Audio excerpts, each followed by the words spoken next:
အနောက်တောင်မုတ်တုံလေသည်မြန်မာနိုင်ငံတောင်ပိုင်းဒေသများသို့မေ16ရက်တွင်စတင်ဝင်ရောက်လာပြီဖြစ်ကြောင်းမိုးလေဝသနှင့်ဇလဗေဒညွှန်ကြားမှုဦးစီးဌာနမိုးဇလနှင့်မိုးလေဝသပညာရှင်ဦးဝင်းနိုင်တို့၏ဖော်ပြချက်များအရသိရသည်လက်ရှိတွင်ဘင်္ဂလားပင်လယ်အော်အနောက်တောင်ပိုင်း၌လေဖိအားနည်းရပ်ဝန်းဆက်လက်တည်ရှိနေပြီးကပလီပင်လယ်ပြင်နှင့်ဘင်္ဂလားပင်လယ်အော်အရှေ့တောင်ပိုင်းတို့တွင်မုတ်တုံလေအားကောင်းနေခြင်းကြောင့်မြန်မာနိုင်ငံနေရာအနှံ့ပြား၌မိုးထစ်ချုံရွာသွန်းမည်ဖြစ်ကာကမ်းရိုးတန်းနှင့်တောင်တန်းဒေသအချို့တွင်မိုးအလွန်သဲထန်စွာရွာသွန်းနိုင်ကြောင်းသိရသည်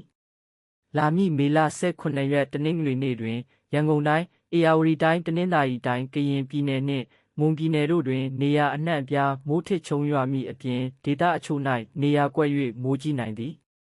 နေပြည်တော်စကိုင်းတိုင်းထပ်ပိုင်းကချင်ပြည်နယ်နှင့်ကရင်ပြည်နယ်တို့တွင်နေရာစိတ်စိတ်မိုးရွာသွန်းနိုင်ပြီးရှမ်းပြည်နယ်တွင်နေရာကျဲကျဲမန္တလေးတိုင်းမကွေးတိုင်းစကိုင်းတိုင်းအောက်ပိုင်းချင်းပြည်နယ်နှင့်ရခိုင်ပြည်နယ်တို့တွင်နေရာကွက်ကြားမိုးထစ်ချုံရွာနိုင်ကြောင်းမိုးဇလကခန့်မှန်းထားသည်မြို့ကြီးများ၏မိုးလေဝသအခြေအနေဖြင့်ရန်ကုန်မြို့နှင့်အနီးတစ်ဝိုက်တွင်မိုးအသင့်ထစ်ချုံရွာရန်ရာနှုန်းပြည့်ရှိနေပြီးနေပြည်တော်နှင့်မန္တလေးမြို့တို့တွင်မူနေရာကွက်ကြားမိုးထစ်ချုံရွာရန်ရာခိုင်နှုန်း80မှ100အထိရှိနေသည်